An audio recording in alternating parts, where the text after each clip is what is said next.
사도 바울은 고린도 교회에 편지를 쓰면서 이 2장에 들어서서 이 고린도 교회의 성도들과의 교감을 먼저 나누고 있습니다. 내가 지금 너희들에게 계속해서 이렇게 편지를 쓰는 이 모양새를 보면 내가 근심이 있는 것처럼 보이는데 이제 더 이상 그런 근심으로 너희에게 나아가지 않겠다라고 이야기를 하죠. 내가 근심을 하게 되면 너희는 그 근심으로 인해서 너희도 마음이 힘들고 어려워지고 또 기쁨으로 나아갈 수 없고 또 너희는 사실은 나에게 있어서 근심이 아니라 기쁨인데 내가 이제 그 부분들을 이제 내려놓고 함께 기쁨 가운데 나아가자라는 얘기를 하고 있습니다. 그러면서 그러기 위해서는 이들의 그 연약한 모습을 수용하고 그리고 받아들이고 또 이해하고 또 용서하고 화해 모두가 이제 조성이 되어져서 이들과 함께 이제 하나가 돼서 주님의 영광을 돌리기 위해서 나아가야 된다는 것을 인지하고 말을 하고 있죠. 그러기 위해서는 가장 중요한 것은 하나님의 말씀 앞에 그리고 어떠한 일이든지 순종하는 것이 매우 중요합니다. 그래서 우리가 읽진 않았지만 9절 말씀 보면은 너희가 범사에 순종하는지 그 증거를 알고자 하여 내가 이것을 너희에게 썼노라 라고 이야기하면서 이 지필에 대한 그 이유 가운데 하나를 우리에게 이야기를 해줘요. 내가 이것을 이렇게 너희에게 쓰는 것은 무엇이냐면은 내가 너희에게 당부하고 부탁하는 그 모든 것들에 대해서 다 순종하고 있는지에 대해서 이렇게 말을 해주고 있어요. 그러면 이제 4분 온열되어져 있고 그리고 여러 가지 문제로 인해서 근심 가운데 있는 이 고린도 교회가 이제 탈바꿈을 해야 되는 부분들이죠. 그러지 않고서는 이 교회는 온전히 서갈 수도 없고 계속해서 사단의 공격을 받을 수밖에 없습니다. 그래서 11절 말씀 보면은 이는 우리로 사탄에게 속지 않게 하려 함이라 우리는 그 계책을 알지 못하는 바가 아니로다.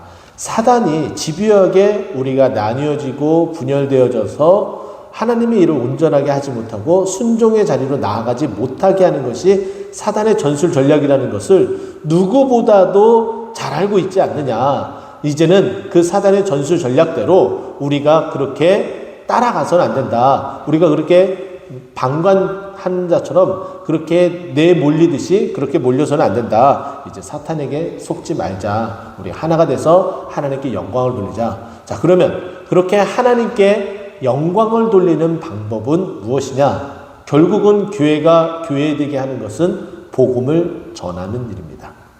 교회가 교회되게 하기 위해서 복음을 전한다는 그것은 너무나 당연한 일임을 우리에게 말을 해주고 있는데 그 여정, 이 복음을 전파하는 데 있어서 어떻게 우리는 해야 될지에 대해서 사도 바울이 잠깐 그 이야기를 해줍니다.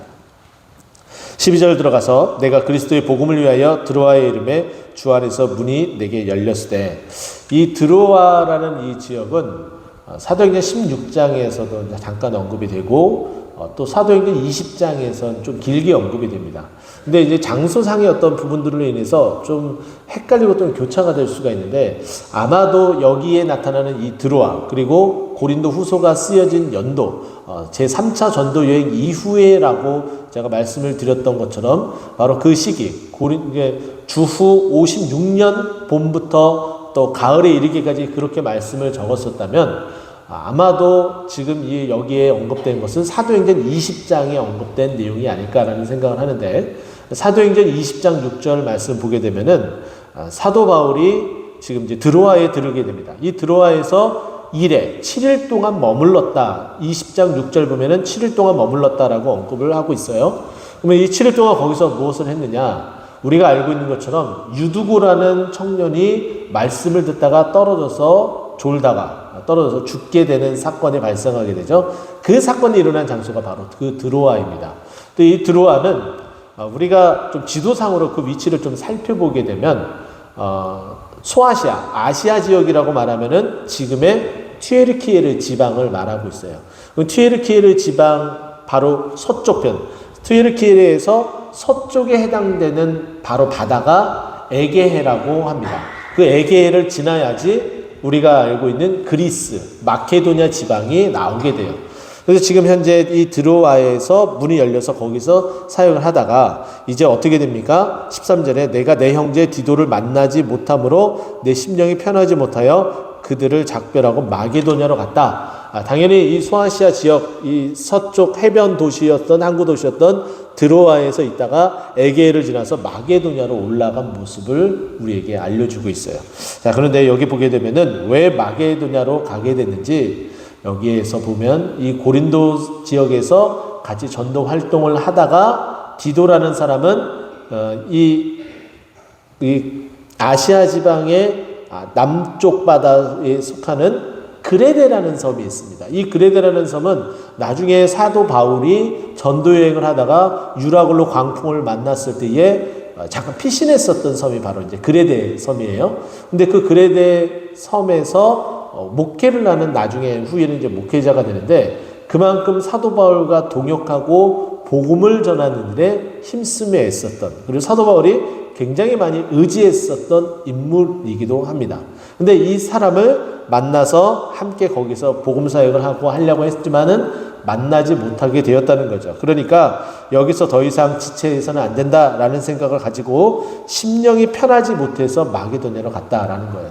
저는 우리의 모든 성도님들이 이 디도와 같은 사람이 되었으면 좋겠습니다.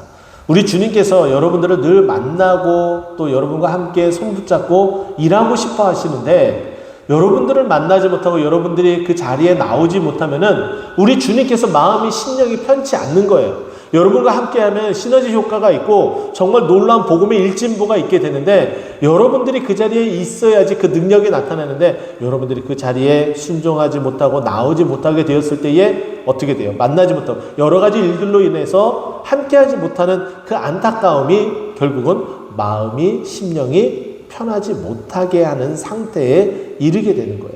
저도 여러분들은 이와 같은, 디도와 같은 일꾼들이 되기를 간절히 축원드립니다. 그래서 이 디도를 만나지 못해서 마게도냐로 가게 되죠. 그러면서 이 마게도냐나 아니면 이 고린도나 사도 바울이 복음을 전하는 어느 곳에든지 어떠한 모습으로 해야 되느냐. 먼저 17절 말씀 먼저 보게 되면은, 자, 여기 마지막 부분 보세요. 곧 순전함으로 하나님께 받은 것 같이 하나님 앞에서와 그리스도 안에서 말하노라. 복음을 전하는 원리는 하나님께서 주신 그 은혜를 그대로 전하는 것.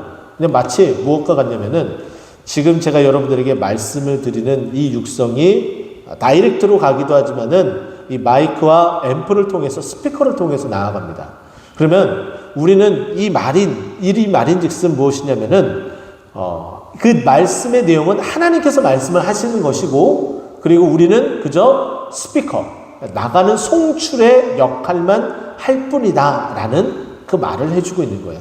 그래서 언제든지 하나님께서 주신 것을 그대로 받아서 말하는, 그것이 전도의 방법인데, 근데 그 전도를 통해서 많은 사람들이 구원을 얻게 해야 된다. 그런데 여기 보게 되면은 우리는 말로서가 아니라 여러 모양으로 전도를 할 수 있음을 우리에게 보여줘요. 우리가 너무나 잘 알고 있는 표현들이 여기에 이제 나타나게 되는데, 여기 보면은 항상 우리를, 14절입니다. 우리를 그리스도 안에서 이기게 하시고 우리로 말미암아 각처에서 그리스도를 아는 냄새를 나타내시는 하나님께 감사하노라. 우리는 그리스도와 함께 하기 때문에 하나님은 늘 승리하시는 하나님이십니다. 결코 사단에게, 그리고 세상 가운데에 결코 패할 수 없는 분이에요. 예수님께서 패하는 모습처럼 보였었던 단 한 가지 사건이 있었다면은 그것은 십자가 못 박혀 돌아가시는 일이었었는데, 근데 너무나 보기 좋게도 하나님의 능력으로 사망 가운데 그 사망에 머무르지 않고 사망 권세를 깨고 이기시고 승리하셨어요. 그러니까 모든 것이 다 패한 것처럼 보였지만은 결국은 우리 예수님께서 하나님의 능력으로서 승리하셨다라는 거죠. 그런데 그 승리의 냄새를 나타내게 하신다는 거예요. 우리도 마찬가지로, 아니 어떻게 저들이 이런 상황 가운데 저렇게 생활할 수 있고 저렇게 행동할 수가 있지? 야, 저건 도저히 불가능한 일이야. 근데 저들은 저렇게 하네? 무엇 때문이지? 무엇이 저들을 저렇게 만들고 저렇게 할 수 있는 그 힘의 원천이 무엇이지? 아, 그리스도구나. 그들 안에는 그리스도가 있구나. 이렇게 그리스도를 향하는 그 냄새를 나타내게 되어진다는 거예요. 우리들의 그 모습이. 그래서 15절에 우리를 구원받는 자들에게나 망하는 자들에게나 하나님 앞에서 이렇게 승리하는, 이기게 하는 그리스도의 향기를 나타내게 된다라는 거예요. 그러면 구원을 받는 자들에게는 더욱더 용기를 복도 줄 수 있게 되는 것이고, 또 사망하는 자들에게는 내가 더 이상 이 사망의 자리에서 있어서는 안 되겠구나. 내가 돌이켜서 저 구원에 이기는 그 냄새를 따라서 그리스도 안에서 머물러야 되겠구나. 그래서 사망에 머물렀던 자가 이제 생명의 자리로, 구원의 자리로 나와야 된다는 것이죠. 그래서 16절에 이 사람에게는 사망으로부터 사망이 이르는 냄새요, 저 사람에게는 생명으로부터 생명이 이르는 냄새라 누가 이를 감당하리요. 그래서 우리는 보게 되면은 구원받는 사람의 어떤 모습과 그렇지 않는 자의 모습이 확연하게 드러날 수가 있고, 또 행동 가운데서도 그런 모습이 나타나게 됩니다.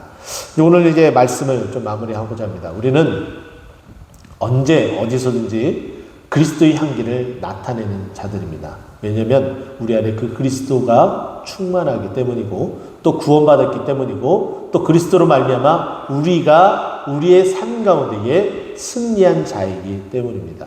그런데 우리의 이 승리자, 그리고 그 그리스도의 그 향기가 어느 누구에게든지 퍼져나가는 거예요. 그래서 구원받는 자들을 우리도 동일하게 북돋웠고, 더 그 길을 믿음으로 행진할 수 있도록 만들고, 하지만 반대로 사망 가운데 있는 그 자들은 이제 돌이킬 수 있는 그런 향기, 살아날 수 있는 그런 그리스도의 그 능력을 나타내 줄 수 있는 그러한 같은 모습이 되어야 된다는 거죠. 근데 그 일에 디도가 함께 동역하며 큰 역사를 나타냈던 것처럼, 여러분들도 디도처럼 언제든지 주님은 여러분과 함께 일하면은 심령이 편안하고 승리할 수 있고, 또 복음이 나타나고, 반대로 여러분과 함께 하지 않으면은 심령이 불편하게 되는 이런 모습들, 이와 같은 이 모습들이 오늘 말씀을 통해서 은혜 받고, 또 오늘 하루를 살아가고 우리 믿음의 그 긴 여정 가운데에 이와 같은 모습으로 주님께 영광 돌리기를 간절히 축원드립니다. 기도하겠습니다.